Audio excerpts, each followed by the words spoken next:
Ika-55 kabanata sa pagpapatuloy. Nakatingin sa itaas si Lee Si-won nang tanungin siya ni Great Stone Ape na ano daw ang nangyari. Sinagot siya ni Lee Si-won na nararamdaman daw niya ang ki ni Go Mon-ryong. At parang may laban daw siya sa kung sino. Na sinabi ni Great Stone Ape sa kanya na si Go Mon-ryong nasa isang labanan. At sino daw kaya ang maglalakas loob hamunin ang malakas na bastardo na yan? Na biglang naisip niya na posible daw ba kaya? At lumipat ang eksena kung saan makikita si Hyuk Soo-chun na sinabi nito na sinabi ni Big Brother Kang Sung yan. Natumugon sa kanya si Platon Leader na sinabi niya na tama. Sinabihan daw niya ang lahat na manatili dito hanggang matapos ang sitwasyong ito. Kaya sundin daw nila ang kanyang mga utos. Na sinabi ni Ji-pyong kay Hyuk Soo-chun na Assistant Sect Leader, hindi daw ba parang kakaiba ang atmosfera ngayon? Na sinabi ni Hyuk Soo-chun na gusto daw niyang marinig mismo ang mga utos mula kay Big Brother Kang Sung. Dagdag pa niya na nasaan daw siya ngayon? Na tumingin sa kanya ang mga ito na sinabi ni Platon Leader na mukhang hindi daw niya naintindihan ang sinasabi niya. Hindi daw ito mungkahi, ngunit ito daw ay isang utos. Na makikita na nakatingin ng seryoso si Platon Leader na sinasabi sa kanya ni Hyuk Soo-chun na sa tingin niya daw niya may nangyari kay Big Brother Kang Sung. Makikita sila Ji-pyong nang sabihin ni Hyuk Soo-chun na kahit daw matigas siya sa kanyang mga prinsipyo. Palagi daw siyang nakikinig sa sinasabi ng iba. At ang isang tulad daw niya, hindi magbibigay ng ganitong isang panig na utos. Sinabi pa niya na sabihin daw niya sa kanila. Ano daw ang itinatago niya sa kanila? Na naiinis na tumugon si Platon Leader na sinabi nito na ano daw ang pinagsasabi niyang itinatago. Iyon daw ay na napatingin si Platon Leader nang sabihin sa kanya ni Hyuk Soo-chun na okay sige. Kaya tatanungin daw niya siya bilang Assistant Sect Leader ng Heavenly Way Sect, hindi bilang bisita ng Impermanent Prison. Na makikita ang mukha ni Hyuk Soo-chun na sinabi pa nito na mangyaring isaalang-alang daw ng lubos ang relasyon sa pagitan ng Martial Arts Alliance at ng Heavenly Way Sect bago daw niya siya sagutin. Nasaan daw si Big Brother Kang Sung ngayon? Na napasimangot si Platon Leader. Pagkatapos ay humawak sa kanyang sombrero na sinabi na tungkol daw dyan. Si Big Brother Kang Sung daw ay nakatanggap ng impormasyon na dumating si Go Mon-ryong dito at pumunta siya para harapin ito. Na nagulat sila sa kanilang narinig. Na napasabi ang mga ito na si Go Mon-ryong. Na sinabi naman ni Kim Jae-ho na bakit daw naman bigla na lang dumating dito si Go Mon-ryong. Dagdag pa niyang sinabi na nakangiwi ang bibig na anong klaseng katawa-tawang bagay daw ang sinasabi niya. Na napasigaw si Hyuk Soo-chun na sinabi na hindi daw ba niya alam kung anong kalagayan niya. Siya daw ay. Na nakatungong sinabi ni Platon Leader na alam daw nila yon. Kaya sinusunod daw nila ang kanyang mga utos dahil batid din daw nila ang kanyang kalagayan. Na sinabi sa kanya ni Ji-pyong na kung kaya, asaan daw si Go Mon-ryong ngayon. Na tumugon sa kanya si Platon Leader na tama na daw. Hindi daw niya ito maaaring sabihin sa kanila. Sinabi pa ni Platon Leader na pati daw sila ay inutusan niyang huwag siyang sundan. At bakit pa daw nila sasabihin sa kanila yon? Sila daw ay mga outsider. Na nagulat ito nang may marinig na siguro daw ay nasa hall siya. Na ang nagsabi pala nito ay si Min Chua na napanganga si Platon Leader. Sinabi pa ni Min Chua na malinaw na inimbitahan daw si Go Mon-ryong ng iba. At kung ganoon, nangangailangan daw sila ng lugar para tanggapin siya. Kung iisipin daw ang lahat ng iyon, at tingnan daw niya ang internal na mapa ng Impermanent Prison. Dagdag pa niya na hindi daw ba't ang hall lang ang lugar kung saan maaaring magtipon ang maraming tao maliban sa gusaling ito. At lumipat ang eksena kung saan makikita ang labanan ni Kang Sung at Go Mon-ryong. Na makikita si Go Mon-ryong nagagawa na naman ng isang atake na suntok. Na ito ay naiwasan ni Kang Sung na dumaplis sa pisngi nito na makikita ang dugo na tumalsik. Pagkatapos ay hinawakan ni Kang Sung ang braso nito. Na ito ay ikinagulat ni Go Mon-ryong. Habang hawak ang kamay niya ay sinuntok siya ni Kang Sung na nagawa namang maiwasan. At ito ay nangigigil na gumanti ng suntok na tumama sa katawan ni Kang Sung. Na sinabi ni Go Mon-ryong kay Kang Sung na kung basta-basta na lang daw siya susugod sa kanya ng ganyan. Na makikita ang muka ni Kang Sung na nangigigil. Na nagulat si Go Mon-ryong nang may mabilis na atake na paparating sa kanya. Tinuhod pala siya ni Kang Sung na napalipad sila sa ere. Na si Go Mon-ryong ay napaatras ng malayo. Na napatingin ito kay Kang Sung na sinabi na alam daw ba niya. Nang biglang isang suntok na naman ang ginawa ni Kang Sung na ito ay napaliyad para maiwasan ito. Ngunit si Gumoon Ryong ay gumawa ng isang counter na atake. Na ito ay umikot sa ere upang gumawa ng isang sipa sa muka ni Kang Sung. Habang nasa ere si Gumoon Ryong ay nakatingin siya kay Kang Sung. Na napatingin si Kang Sung sa tinamaang muka na nagdurugo. Na napatingin sa kanya si Gumoon Ryong. Habang inaatake ni Kang Sung si Gumoon Ryong ay sinasabi ni Boy Labo na ano daw yang matinding labanan. Dagdag pa niya na ang taong yon, ganoon daw ba talaga ang estilo niya dati. Sinabi pa niya habang katabi na seryosong nanunood si Julia na noon. Ang estilo daw niya ay mas nakatuon sa depensa, pero ngayon tuloy-tuloy daw siyang umatake nang walang pahinga. Sinabi pa niya habang makikita si Kang Sung na paano niya nagagawang magpatuloy sa palitan kahit natamaan na daw siya ng boss. Na sinabi naman ni Julia na ang ganitong klaseng pakikipaglaban ay parang hindi agad matatapos ang labang ito. Na sinabi sa isip ni sect leader na si Sanho na nakakainis. Anong klaseng sitwasyon daw ito? Ang isipin daw niyang bigla na lang sumulpot si Kang Sung sa kalagitnaan nito. Dagdag pa niya na magiging problema daw ito kung tatagal hanggang sumabog ang mga bomba. At lumipat ang eksena kung saan makikita ang bomba na sinabi ng isang tao na ito daw ay talagang nakakaalarma. Habang pinagmamasdan nila ito na sinabi ng isa na sumuko na daw sila, Chief. Ito daw ay gawa ng isang profesional. At wala na daw silang magagawa sa ganitong antas. Na sinabi naman ng isa na tama daw siya. At isang maling galaw lang daw ay sasabog agad ito. Na sinabi ng chief sa kanila na ikinagulat ng mga ito na ang mas nakakaalarma daw ay ang timer na na-activate na. Tumayo na ito na sinabi pa niya na sa kabutihang palad, hindi daw naman ganoon karami ang mga bomba at may sapat pang oras daw silang natitira. Makikita ang itaas ng kuweba na sinabi pa na kung ganito lang daw karami. Hindi daw nito dapat magawang masira ang mga upper layers kung saan nakatutok ang mga pasilidad ng impermanent prison. Dagdag pa nito na gayunpaman, ang mga natural daw na kuweba sa lower layers ay guguho at matatakpan ang mga daanan. Lumingon si Chief na sinabi na sa ngayon, dahil daw wala naman silang magagawa, bumalik na lang daw sila. At pagkatapos ay nagulat ito na sinabi na pero nasaan na daw yung babaeng nagngangalang Jenny na naggabay sa kanila hanggang dito. Makikita si Jenny na sinasabi sa kalbo na kausap kanina ni Great Stone Ape na kung kaya, si Siwon at si Great Stone Ape daw pumunta na doon, tama daw ba? Natumugon ang kalbo na sinabi na tama daw siya doon nga daw. Nag-iisip si Jenny na sinasabi niya sa kanyang sarili na ang ibig lang daw sabihin nito ay nalaman na niyang dumating si Gumoon Ryong dito. Dagdag pa niya na ang pinakamasamang sitwasyon daw na ayaw niyang isipin ay nangyari. Na makikita ang kalbo na umiiyak na sinasabi na anong klaseng babae daw ang ganito katatag. Na sinabi pa ni Jenny sa isip na kung magkatagpo daw si Siwon at si Gumoon Ryong ngayon, wala daw siyang idea kung ano ang gagawin niya. Ang kailangan daw niyang gawin ay pigilan siyang makatagpo ang taong iyon. Kahit ano daw ang mangyari. Makikita ang kuweba pa itaas. Na sinasabi ni Great Stone Ape na ang malaking bintana daw sa itaas nila kung saan nagmumula ang liwanag ay ang hall. Magiging komplikado daw ang pagpunta roon gamit ang internal na mga kuweba, kaya pinakamabilis daw na akyatin ang bangin na ito kung kakayanin daw niya. Habang nakatingala si Lee Siwon ay sinabi ni Kwak Eun-gu na pero okay lang daw ba siya? Ginabayan daw niya siya rito dahil humiling daw siya, pero kung talagang nandoon daw si Gumoon Ryong. Nabiglang sinabi sa kanya ni Lee Siwon na ayos lang daw siya. May paraan daw siya para harapin siya. At pagkatapos ay naglabas ng enerhiya si Lee Siwon sa buo niyang katawan. Na nagulat si Kwak Eun-gu sa kanyang nakita na nakatingin lang ng seryoso si Great Stone Ape.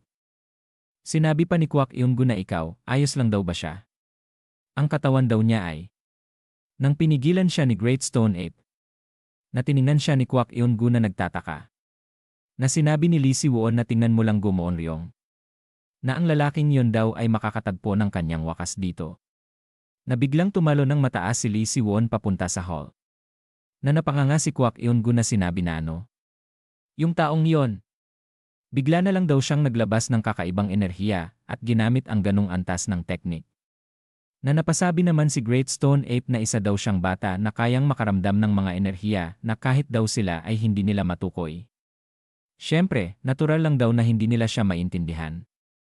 Makikita si Lee Si-won na tumatalon sa bangin na sinabi pa ni Great Stone Ape na pero ang tiyak daw ay alam ng bata na hindi niya kayang talunin si Go Moonryong sa kanyang sariling mga kapangyarihan. Dagdag pa niya na kaya't inilalagay daw niya ang sarili niya sa ganitong abnormal na estado sa pamamagitan ng puwersahang pag-ikot ng kanyang ki. Na sinabi sa kanya ni Kwak Eun-gu na kung patuloy daw siya sa estado na yan, ano daw ang mangyayari. Natumugon si Great Stone Ape na magiging berserker daw siya at mamamatay. Na sinabi pa niya na hindi. Daw niya talaga gusto to. Pero kasama na daw si Kang Sung at ngayon siya rin. Hindi na daw niya kayang baliwalain ang lahat ng ito. Na makikita ang muka ni Lee Si-won na sinabi pa ni Great Stone Ape na mukhang susundan daw din niya siya para makatagpo si Go Moonryong. At bumalik ang eksena kung saan patuloy ang labanan ng dalawa. Na naiinis na sinabi ni Go Moonryong na ikaw. Talaga daw namang matatag siya. Na makikita si Kang Sung na bugbog na. Habang ito ay tumawa na siya ay naghanda na namang umatake. Na sinasabi sa kanyang sip na tama. Go Moonryong. Ito na daw ang kanyang huling laban. Na makikita ang mata nito. At pagkatapos ay sumigaw na sumugod kay Go Moonryong na sinasabi pa sa kanyang isip na hindi daw niya iwan ang kahit isang patak ng pagsisisi bago siya mamatay sa labang ito. At dito na po nagtatapos ang 55 kabanata.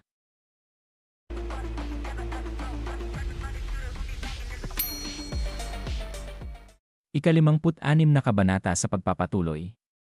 Flashback. Makikita ang muka ni Kang Sung na sinabi ni Alliance Leader sa kanya na ano daw ba talaga ang kanyang ninanais. Nakaupo sila sa papag na tumugon na sinabi ni Kang Sung na ang ninanais daw niya. Ano daw ang ibig niyang sabihin? Na sinabi sa kanya ng Alliance Leader na ang tinutukoy daw niya ay ang pagbabagong binabalak daw niya para sa Martial Arts Alliance. Makikita ang labas ng bahay na sinabi pa ng Alliance Leader na sa huli, hindi daw ba't ang lahat ay dedepende kung handa bang ipasa ng mga pangkat ang mga karapatang ginagampanan nila sa Martial Arts Alliance. At sa tingin daw ba niya tatanggapin ng mga kasalukuyang matatanda at pangkat ng murim ang mga kondisyong ito. Dagdag pa niya na ngunit kailangan daw ang prosesong ito para sa kinabukasan ng murim. Natumugon si Kang Sung na sa tingin daw ba niya nandito sila para pag-usapan ang kanilang mga ideya. Hawak ang papel na sinabi ng Alliance Leader na hindi daw siya naniniwala sa kahit isang salita mula sa mga taong nagsasabi niyan. At ang mga ganong tao daw ang laging may mga nakatagong motibo. Ibinagsak ang papel na sinabi pa niya na gayunpaman, kahit daw ilang beses niya nang binasa ang plano niya, hindi niya pa rin daw makita kung ano ang itinatago niya sa likod nito. Kaya daw naman ay interesado siya sa tunay niyang nais makamit. Makikita ang muka ni Kang Sung na seryosong malungkot. Na sinabi niya kay Alliance Leader na makikita ang mata nito na ang walang hanggang kapayapaan at katatagan ng murim. Na sinabi sa kanya ni Alliance Leader na yan daw ba talaga ang tanging hangad niya. Natumugon ito na tama daw yon. Natumingin ng seryoso sa kanya ang Alliance Leader na walang masabi. At pagkatapos ay tumayo ito na sinasabi niya na sige kung ganoon, tatanggihan daw niya ang kanyang hiling. Na napasabi si Kang Sung na elder. Na sinabi pa sa kanya ni Alliance Leader na patawad, pero ayaw na daw niyang makialam sa mga usapin ng Martial Arts Alliance. Sinabi pa nito sa kanya na isaalang-alang daw niya ang mga salitang ito bilang payo mula sa isang nakatatanda sa murim. Dagdag pa niya na ikinagulat ni Kang Sung na mukhang masyado daw niyang pinipilit ang sarili niya matapos mamatay si Master Baekjeol. Makikita ang labas na tumugon na sinabi ni Kang Sung na ano daw ang ibig niyang sabihin. Natumugon ito sa kanya na sinabi na ang kanyang master daw ay nasangkot sa mga hindi kanais-nais na bagay at pinatay ng mga hindi ortodoksong murim-ins. Makikita ang mata ni Kang Sung na sinabi pa sa kanya ni Alliance Leader na kaya't hindi daw ba niya naiisip na dapat siyang maging perpekto. At huwarang murim-in para mabigyan ng katarungan ang kanyang pagkamatay. Sinabi pa niya sa kanya na makikita ang likod ng bahay na sa ngayon. Naging perpekto na daw siya ng murim-in. At iginagalang daw siya ng marami at anuman daw ang mangyari. Ngunit, pinipigil daw niya ang sarili niya at isinasakripisyo ang maraming bagay upang mapanatili ang imaheng iyon. Tumingin kay Kang Sung na sinabi nito sa kanya na para daw sa kanya, mukhang masyado daw siyang nag-aalangan dahil patuloy siyang umaarte ng ganon. Na walang masabi si Kang Sung. Sinabi pa sa kanya ni Alliance Leader habang nakatingin sa labas na ang mga tao daw sa huli. Ay mga nilalang na nagagalit sa mga nakakagalit na bagay at namumuhi sa mga kumikilos na parang walang silbi. At sila rin daw ay mga nilalang na handang lumaban upang makuha ang mga bagay na ninanais nila. At sa tingin daw niya, maaari daw siyang maging mas totoo sa sarili niya. Balik sa kasalukuyan. Nahinarang ni Kang Sung ang ginawang atake ni Go Moonryong. At siya ay napaatras ng malayo. Makikita ang dugo niya na kanyang inuubo. Na sinasabi sa isip na ano ang ibig daw sabihin ng maging totoo. Na makikita ang muka niya na puno na ng dugo. Makikita si Go Moonryong na sinabi pa niya sa isip na ang paghanga at pag-usisa na naramdaman daw niya noong una daw niya siyang makita. Na sinabi pa niya sa isip habang makikita ang mata niya na ang pabor daw, puot, at paghihiganti ng kanyang paaralan na kanyang kinasasangkutan. Paano nga daw ba siya magiging totoo? Dagdag pa niya sa isip na sa ganitong halo ng galit, pagkamuhi, respeto, at paungulila daw sa loob niya. Na sinabi sa kanya ni Go Moonryong habang makikita ang mata ni Kang Sung na ikaw. Na sinabi pa niya na bakit daw niya pinipilit ang sarili niya ng sobra. Makikita ang dugo ang kamay ni Kang Sung na sinabi pa sa kanya ni Go Moonryong na kahit daw na nahihirapan na daw siyang tumayo ng maayos. Dahil naubos na daw ang kanyang kie. Na sinabi ni Kang Sung sa kanya na pinagtatakahan ni Go Moonryong na dahil ito daw ay alam niyang wala na siyang ibang pagkakataon. Na makikita ang muka ni Kang Sung na sinabi pa niya na ang pagkakataong ipaghiganti daw ang kanyang paaralan dahil sa kanyang posisyon bilang dating pinuno ng Martial Arts Alliance. At unti-unting itinikom niya muli ang duguang kamao na sinabi pa niya na Go Moonryong, ikaw na nanakit sa aking master at pumatay pa sa aking kapatid sa disipulo. Na sinabi pa niya habang inangat ang kamao na itinutok kay Go Moonryong na ipaglalaban daw niya ang dangal ng Verdant Crane School, hindi bilang pinuno ng Martial Arts Alliance. Dagdag pa niya na kundi bilang dakilang disipulo daw ng Verdant Crane School. Siya daw ay si Kang Sung. Hanggat may natitirang patak ng tunay na ki sa loob niya. Na tumingin ng seryoso sa kanya si Go Moonryong. Na sinabi nito habang makikita ang mata ni Kang Sung na ito daw ay nakakagulat. Hindi daw niya inaasahan na magiging totoo siya matapos daw siyang magtago sa likod ng isang huwad na anyo sa lahat ng oras na ito. Na mabilis na sinipa ni Go Moonryong si Kang Sung habang sinasabi na okay sige, mabuti daw kung ganoon. At ibubuhos niya na rin daw ang lahat. Ngayong araw na ito. Na sinigaw pa niya na kung saan ang Verdant Crane School daw ay magwawaka sa kanyang mga kamay. Habang gumanti ng suntok si Kang Sung ay sinabi ni Kalbo habang nanunood na. Buwisit. Hindi daw ba mas maganda ang ipinapakita niyang laban kaysa sa inaasahan? Dagdag pa niya na matatalo daw ba ang boss sa ganitong takbo. Na sinabi ni Julia na napatingin si Kalbo na tumigil daw siya sa pag-aalala ng walang kwentang bagay na ganyan. Tinalo na daw siya ng boss dati at napakalaki ng pagkapanalo noon. Na napalingon ang mga ito sa gilid. At nakita nila ang grupo ni Hyuk Suchon na dumating. Na sinisigaw ni Hyuk Suchon na Big Brother Kang Sung. Na napasabi ang lalaking ito na ang mga batang iyon daw ay na biglang napatingin ang mga bata na nag-aalala si Hyuk Suchon nang makita nila ang labanan nila Go Moonryong at Kang Sung. Makikita ang muka ni Go Moonryong na nainis. Na napasabi si Jipyong na siya daw ang totoong Go Moonryong. Makikita ang muka ni Kang Sung na puno na ng dugo. Na nanlaki ang mata ni Hyuk Suchon. Nang makita niya na tinamaan ng sipa si Kang Sung. Na mabilis na humakbang si Hyuk Suchon na sinigaw na Big Brother Kang Sung. Na mabilis siyang tumalon papunta sa mga ito. Na sinigaw ni Jipyong na sandali lamang daw assistant sect leader. Na sinabi niya sa mga ito na manatili daw sila dyan. At huwag daw sila gagalaw ni isang hakbang lahat sila. Nang biglang isang tauhan ni Go Moonryong ang humarang sa kanya. Na inatake siya ng gamit niyang sandata na sinisigaw na maliit na bata. Saan daw niya balak pumunta? Na nagawang maiwasan ni Hyuk Suchon ang ataking iyon. At pagkatapos niya itong maiwasan ay isa-isang umatake ang mga tauhan ni Go Moonryong na ang lahat ng iyon ay naiwasan niya. At nagulat siya nang may mapansin siya. Inatake pala siya ng espada ni Julia, ngunit ito ay nagawa niya ring naiwasan. Na sinabi sa kanya ni Julia na sa tingin daw ba niya ay makakalampas siya sa kanila sa pag-iwas lang. Maliit na bata. At pagkatapos ay sabay-sabay itong umatake kay Hyuk Suchon. At napaatras sa atake ni Go Moonryong si Kang Sung.